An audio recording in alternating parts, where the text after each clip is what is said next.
Hello നമസ്കാരം, welcome to Mollywood talks. ഇപ്പോൾ sound കുറച്ച് പണി കിട്ടിയിരിക്കുകയാണ്. എന്നാലും ഇപ്പം തന്നെ ഈ എക്സൈറ്റ്മെന്റിൽ തന്നെ ഇത് പറയണം എന്ന് തോന്നിയതുകൊണ്ടാണ് ഇപ്പോൾ ഈ റിവ്യൂ ഇടുന്നത്. എല്ലാവർക്കും അറിയാവുന്ന പോലെ എമ്പുരാൻ തന്നെ.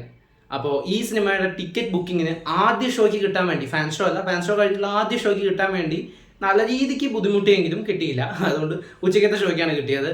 അതാണെങ്കിൽ പടം തുടങ്ങുന്നതിന് മുമ്പ് ഒരു അരമണിക്കൂറും ഇന്റർവെല്ലിൽ കുറേ നേരമൊക്കെ ആഡൊക്കെ ഇട്ട് 3 മണിക്കൂർ പടം 3.5 മണിക്കൂറിൻ്റെ അടുത്തേക്കൊക്കെ ഇവർ ടോട്ടൽ ടൈം കൊണ്ട് എത്തിച്ചിട്ടുണ്ട്. അത് 3.5 മണിക്കൂറിനേക്കാൾ കൂടുതൽ ഉണ്ടായിട്ടുണ്ട്. അതൊക്കെ കഴിഞ്ഞത് എപ്പോൾ ഒന്ന് കയറിയിട്ടേ ഉള്ളൂ. പടത്തെ പറ്റി സംസാരിക്കാം.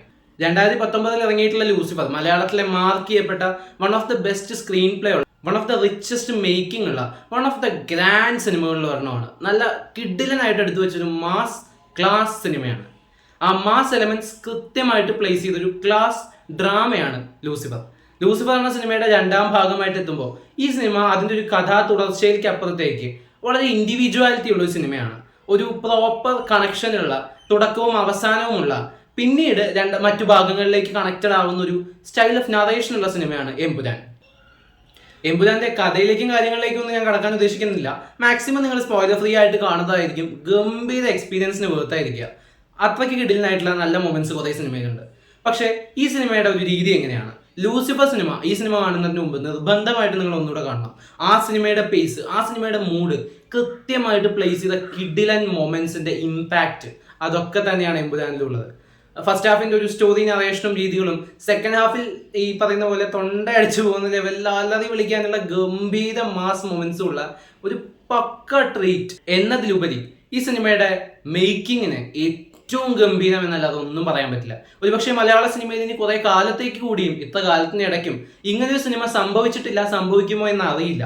അത്രയും വലിയൊരു ക്യാൻവാസിൽ, അത്രയും വലിയൊരു ഗ്രാൻഡ്യൂർ നമുക്ക് ഓരോ ഫ്രെയിമിലും ഓരോ മൊമെന്റിലും ഫീൽ ചെയ്യുന്ന ഒരു ഗംഭീര വിഷ്വൽ എക്സ്പീരിയൻസ് ആണ് എമ്പുരാൻ.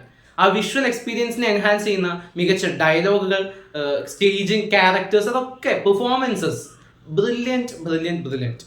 ഈ സിനിമയിൽ ഒരു പക്ഷേ ചില ക്യാരക്ടർ ആർക്സ് ആദ്യ ഭാഗത്ത് നിന്നും ഒരു ചേഞ്ച് വന്നു എന്നുള്ളത് മാത്രമാണ് ഒരു പക്ഷേ സ്ക്രീൻ പ്ലേയിൽ ഒരു വ്യത്യാസം അല്ലെങ്കിൽ പോരായ്മയായിട്ട് തോന്നിയത്. അതിൽ പോലും പല ക്യാരക്ടേഴ്സിനും ഈ വന്ന ചേഞ്ചിനെ ഭയങ്കര ഗംഭീരമായിട്ട് ജസ്റ്റിഫൈ ചെയ്യാനുള്ള കാര്യങ്ങളും അതിൽ ഉൾപ്പെടുത്തിയിട്ടുണ്ട്. അപ്പോൾ ഈ സിനിമ തിയേറ്ററിൽ തന്നെ കാണേണ്ട ഒരു സാധനമാണ്. ഇത് നിങ്ങൾ വീട്ടിലിരുന്ന് നിങ്ങളുടെ സൗകര്യത്തിന് അടിച്ചു കളഞ്ഞും ഓരോ മൊമെന്റ്സ് നോക്കി അങ്ങനെ ഇരുന്നൊന്നും കണ്ടിട്ട് ഒരു കാര്യമില്ല. ഒക്കെ പോട്ടെ, നിങ്ങൾ വീട്ടിലിരുന്ന് പ്രോപ്പറായിട്ട് കാണുകയാണെങ്കിൽ പോലും നിങ്ങളുടെ ഉള്ളിലേക്ക് ആ അഡ്രിനാലിൻ റഷ് വന്നാലും നിങ്ങളത് പുറത്ത് കാണിക്കാൻ പോകുന്നില്ല. ഈ ഒരു ബിഗ് സ്ക്രീനിൽ, ഒരു വൈഡർ ഓഡിയൻസിന്റെ ഇടയ്ക്ക്, ഒരു പാക്ഡ് തിയേറ്ററിൽ വലിയൊരു സ്ക്രീനിന്റെ മുമ്പിൽ ആ BGMസും ആ മൊമെന്റ്സും ആ ഹീറോസിന്റെ സ്ക്രീൻ പ്രസൻസുമായിട്ട് കാണുമ്പോൾ കിട്ടുന്ന ഒരു ഇമ്പാക്റ്റ് ഉണ്ടല്ലോ, അത് കുറെ നാളിന് ശേഷം അല്ലെങ്കിൽ കുറെ കാലത്തേക്ക് ഒരു ബെഞ്ച് മാർക്കായിട്ട് എടുത്തു വെക്കാവുന്ന മൊമെന്റ്സ് ഉള്ള സിനിമയാണ് എമ്പുരാൻ. നിങ്ങൾ ലൂസിഫർ കണ്ട് ഇഷ്ടപ്പെട്ടിട്ടുള്ള ഒരാളാണെങ്കിൽ തീർച്ചയായിട്ടും നിങ്ങൾക്ക് എമ്പുരാൻ കാണാം. എമ്പുരാൻ നിങ്ങൾ തിയേറ്ററിൽ തന്നെ കണ്ടാൽ നിങ്ങൾക്ക് അടിച്ചു പൊളിക്കാനുള്ള എക്സ്പീരിയൻസ് കിട്ടും. ആൻഡ് ഞാൻ മജാണ waiting for the next part L3. അതിനൊരു പേജ് ഉണ്ടായിരിക്കും. അപ്പോൾ അതിന് വേണ്ടി വെയിറ്റ് ചെയ്യാണ്. ഇപ്പോഴത്തേക്ക് മലയാള സിനിമയ്ക്ക് കിട്ടിയ ഇത്രയും വലിയ ക്യാൻവാസ് ഉള്ള ഇത്രയും വലിയൊരു സിനിമയെ നമുക്ക് മാക്സിമം എൻജോയ് ചെയ്യാനുള്ളത് അവർ തന്നിട്ടുണ്ട്. തിയേറ്ററുകളിൽ കാണുക. സിനിമ നിങ്ങൾ കണ്ടവരാണെങ്കിൽ സിനിമയെക്കുറിച്ചുള്ള അഭിപ്രായങ്ങൾ കമന്റ് ബോക്സ് വഴി രേഖപ്പെടുത്തുമെന്ന് വിശ്വസിക്കുന്നു.